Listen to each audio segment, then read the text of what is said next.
Quanto aos fatos nele relatados, nunca são apresentados como alegorias ou parábolas, mas como fatos realmente ocorridos.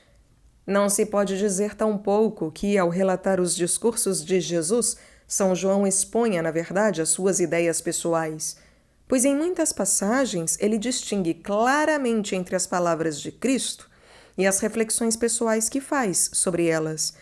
Por exemplo, João, capítulo 2, versículo 21, capítulo 7, versículo 39, capítulo 12, versículo 33. O prólogo. O prólogo do quarto evangelho serve de fundamento dogmático a todo o livro e indica o seu ponto de vista. Ele expõe o que é o Verbo encarnado, começando pelas relações do Verbo com Deus, abre aspas. No princípio era o Verbo, e o Verbo estava em Deus, e o Verbo era Deus. No princípio, ele estava com Deus. Fecha aspas. Isto é, antes do mundo, antes do tempo, era o Verbo por toda a eternidade. Ele estava em Deus, como sua palavra interior. Ele estava em comunhão substancial e ativa com Deus Pai, mas distinto dele, e foi enviado por ele. Distinto do Pai, o Verbo era, no entanto, consubstancial ao Pai, pois o texto diz: e o Verbo era Deus. Et Deus erat verbum. O Verbo estava unido eternamente ao seu Pai pela unidade da natureza e da vontade. Por esses primeiros versículos do prólogo, São João se eleva da humanidade do Salvador à sua personalidade divina e à sua divindade, assim como na orla do oceano, o olhar parte da praia para dirigir-se à imensidão do oceano e perder-se nele, sem conseguir abarcar senão uma ínfima parte. E, no entanto, a extensão do oceano é finita, limitada, enquanto a perfeição do Verbo é infinita. O versículo seguinte expressa as relações do Verbo com as criaturas em geral, abre aspas. Tudo foi feito por meio dele, e sem ele, nada foi feito de tudo que existe. Fecha aspas. Tudo sem exceção, mesmo a matéria, foi feito por ele. O Pai possui o poder criador, mas nada vem à existência sem que o Verbo lhe dê forma. Antes de ser criado, o mundo tinha sua existência idealizada no Verbo. Estava eternamente presente na inteligência divina, onde tudo é vida. Por fim, são expressas as relações do Verbo com os homens, nos versículos 4 e 5, abre aspas. Nele estava a vida, e a vida era a luz dos homens. E a luz brilha nas trevas, mas as trevas não a apreenderam. Fecha aspas. A luz natural da inteligência e a luz sobrenatural da revelação e da fé, que o Verbo difunde sobre a terra, brilham entre os homens mergulhados nas trevas da ignorância e do pecado. E muitos homens permaneceram endurecidos, apesar dos milagres do Verbo encarnado, e não receberam a luz que ele trazia. Mais adiante, o evangelista diz, abre aspas, ele veio para o que era seu, e os seus não o receberam. A luz veio ao mundo, mas os homens preferiram as trevas à luz, porque as suas obras eram más. Fecha aspas. Por outro lado, o que deu ele àqueles que o receberam? Abre aspas. Mas a todos os que o receberam, deu o poder de se tornarem filhos de Deus. Fecha aspas.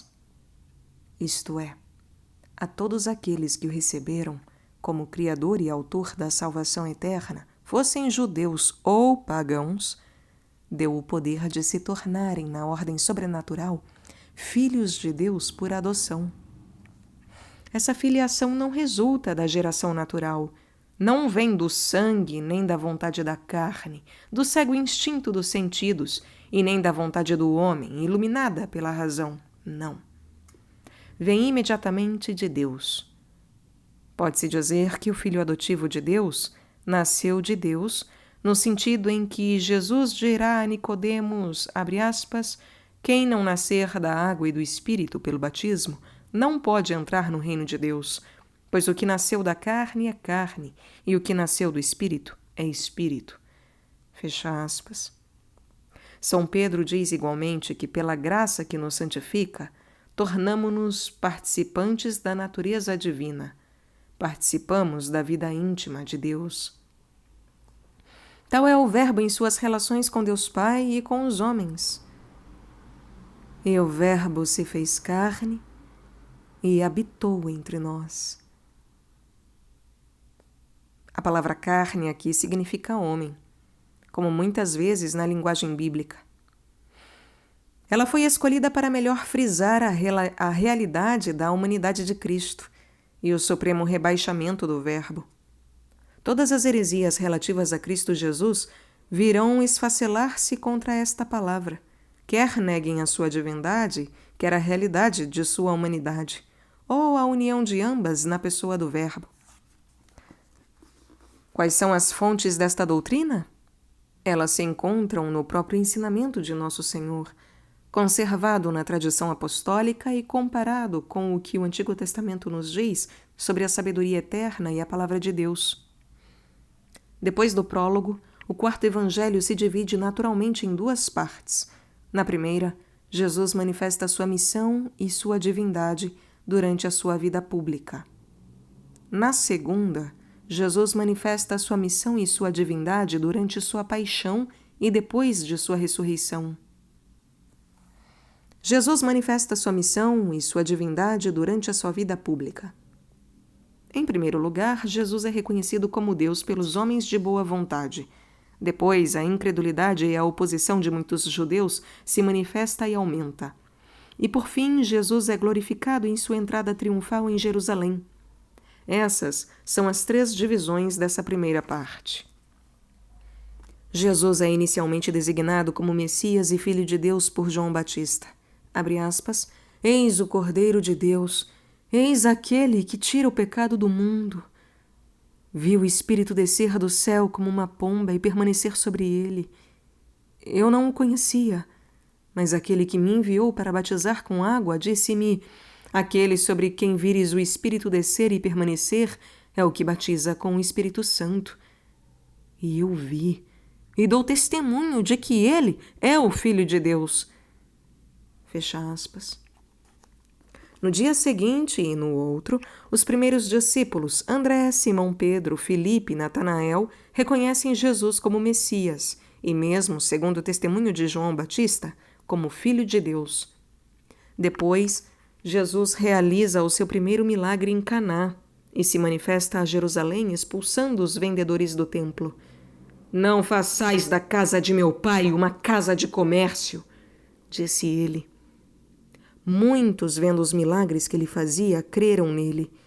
Ele disse a Nicodemos, abre aspas, ninguém subiu ao céu, a não ser aquele que desceu do céu, o Filho do Homem.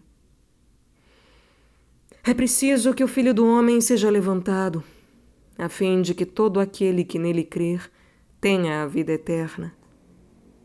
Pois Deus amou tanto o mundo que entregou seu Filho único, para que todo o que nele crê não pereça, mas tenha a vida eterna. Fecha aspas. João Batista dá um novo testemunho, abre aspas, aquele que vem do alto está acima de todos e dá testemunho do que viu e ouviu. Deus lhe dá o Espírito sem medida. O Pai ama o Filho e tudo entregou em suas mãos. Quem crê no Filho tem a vida eterna. Fecha aspas. Jesus se manifesta em seguida na Samaria e os samaritanos o reconhecem, Nós sabemos, dizem eles, que esse é verdadeiramente o Salvador do mundo. Mas assim que a filiação divina de Jesus é reconhecida pelos homens de boa vontade, a incredulidade dos judeus explode, e desde então a sua oposição se faz sentir cada vez mais. Essa oposição começa quando o Salvador cura um paralítico em dia de sábado. Abre aspas. Mas Jesus lhes responde: meu Pai trabalha sempre, e eu também trabalho. Então os judeus, com mais empenho, procuravam matá-lo, pois, além de violar o sábado, ele dizia ser Deus, seu próprio Pai, fazendo-se assim igual a Deus. Retomando a palavra, Jesus lhes disse: em verdade vos digo, o Filho nada pode fazer por si mesmo, mas só aquilo que vê o Pai fazer. E tudo que o Pai faz, o Filho o faz igualmente. Como o Pai ressuscita os mortos e os faz viver, também o Filho dá a vida a quem quer. O Pai a ninguém julga, mas confiou ao Filho todo o julgamento, a fim de que todos honrem o Filho como honram o Pai. Em verdade vos digo, quem escuta a minha palavra e crê naquele que me enviou, tem a vida eterna. Assim como o Pai tem a vida em si mesmo, a vida por essência, também concedeu ao Filho ter a vida em si mesmo. Fecha aspas. A incredulidade explode também na Galileia, quando Jesus diz que é o pão da vida do qual é preciso alimentar-se pela fé, e que ele dará mais tarde em alimento. A oposição aumenta na Judéia na festa dos tabernáculos. Jesus diz aos fariseus, abre aspas, eu sou a luz do mundo. Vós não conheceis nem a mim nem a meu Pai. Se me conhecesseis, conheceríeis também meu Pai. Fecha aspas. E acrescenta, abre aspas, se Deus fosse vosso Pai, vós me amaríeis, porque saí de Deus e dele venho.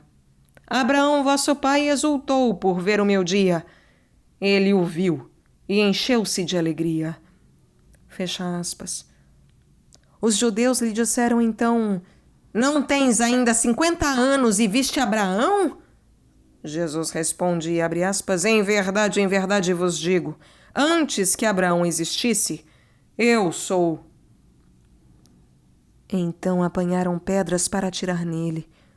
Jesus, porém, ocultou-se e saiu do templo. Fecha aspas.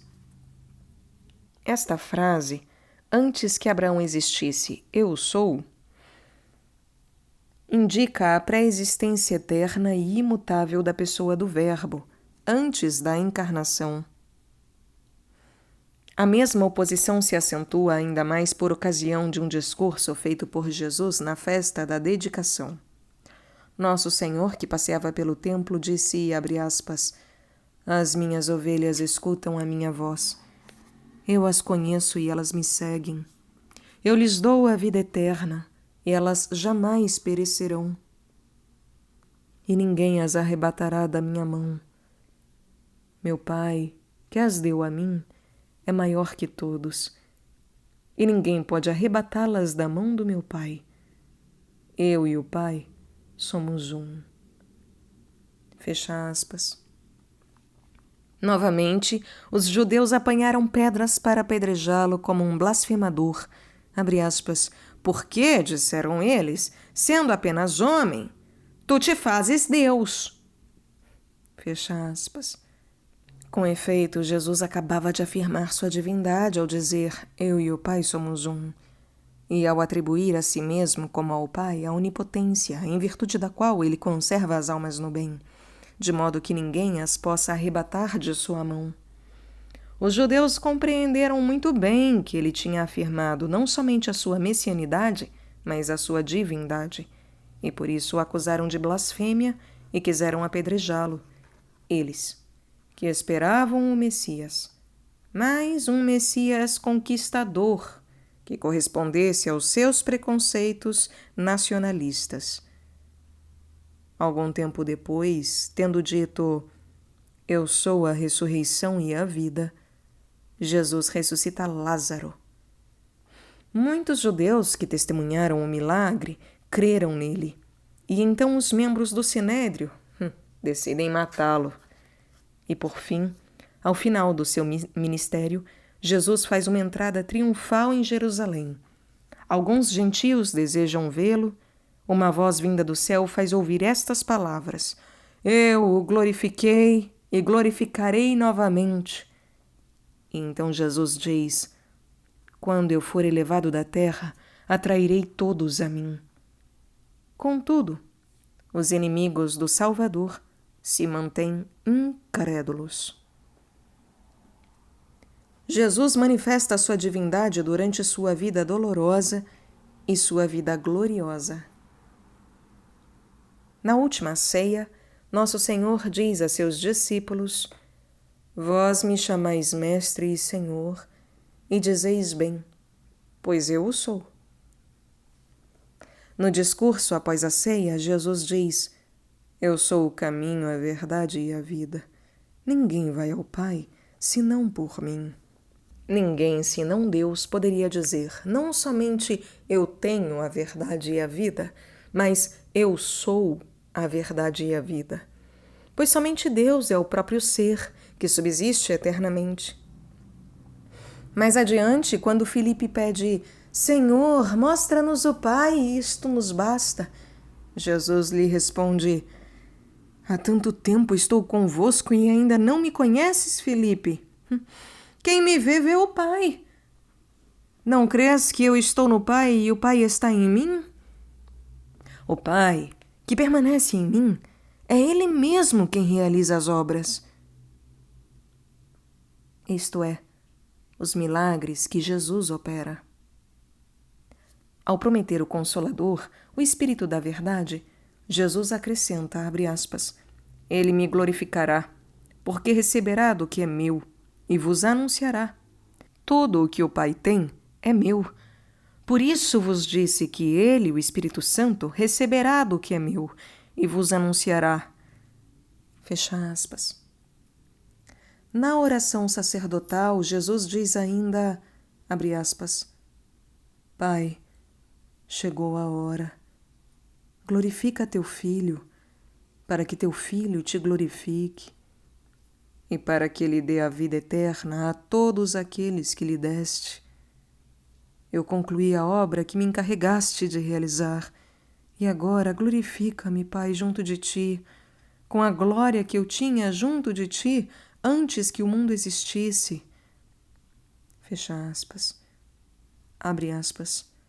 Eu rogo pelos que me deste, porque são teus, pois tudo o que é teu é meu, e tudo o que é meu é teu, e neles sou glorificado.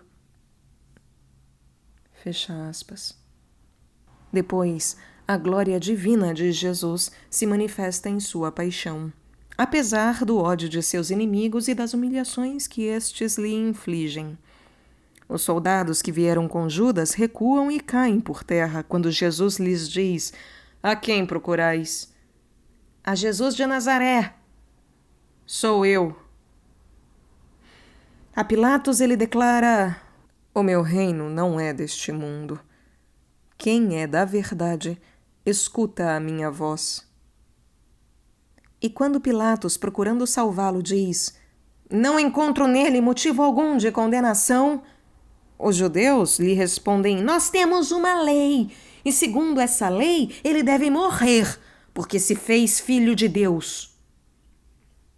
A glória de Jesus se manifesta por fim aos olhos que sabem abrir-se por suas últimas palavras.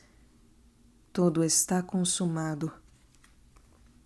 Pelo heroísmo da sua morte, por sua gentileza para com seus carrascos e, finalmente, por sua ressurreição.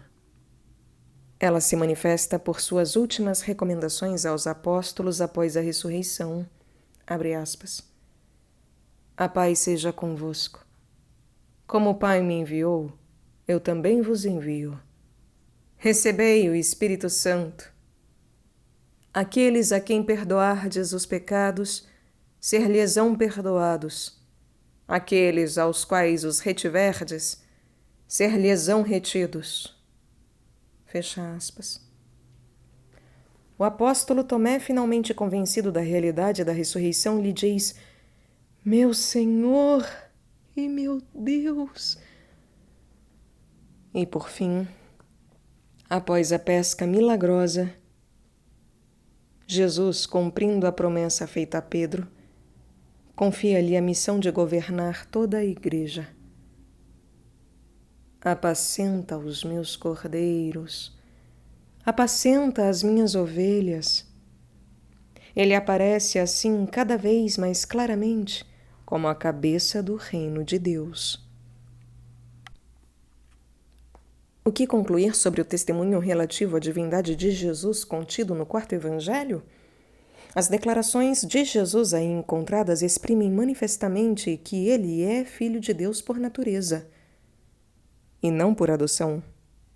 E é justamente por esse motivo que os judeus pedem a sua morte, porque, dizem eles, ele dizia que Deus era seu pai, fazendo-se assim igual a Deus. Ora, esses testemunhos exprimem a mesma coisa que se lê em Mateus capítulo 11, versículo 27 e em Lucas capítulo 10, versículo 22, abre aspas. Todas as coisas me foram dadas por meu Pai. Ninguém conhece o Filho senão o Pai, e ninguém conhece o Pai senão o Filho, e aquele a quem o Filho o quiser revelar. Fecha aspas. Esta afirmação contida em São Mateus e em São Lucas não é inferior às palavras sublimes do prólogo de São João, abre aspas. No princípio era o Verbo, e o Verbo estava em Deus, e o Verbo era Deus, e o Verbo se fez carne e habitou entre nós. E nós vimos a sua glória, glória que ele tem junto ao Pai como Filho único, cheio de graça e de verdade. Ninguém jamais viu a Deus. O Filho único, que está no seio do Pai, foi quem o deu a conhecer. Fecha aspas. São João dirá também em sua primeira epístola, abre aspas, o que era desde o princípio, o que vimos com nossos olhos, o que contemplamos e o que nossas mãos apalparam do Verbo da vida, o que vimos e ouvimos, nós vô-lo anunciamos, para que estejais também em comunhão conosco. E a nossa comunhão é com o Pai e com seu Filho, Jesus Cristo. Fecha aspas. Tal é a contemplação de São João, em tudo semelhante à de São Paulo. O perseguidor convertido no caminho de Damasco e o discípulo que Jesus amava se encontraram. O que São João nos diz em seu Evangelho por volta dos anos 80 é o que São Paulo havia escrito em suas epístolas por volta de 53, e também o que pregava São Pedro desde o dia de Pentecostes, ao dizer que Jesus é o autor da vida e a cabeça do reino de Deus, anunciado pelos profetas.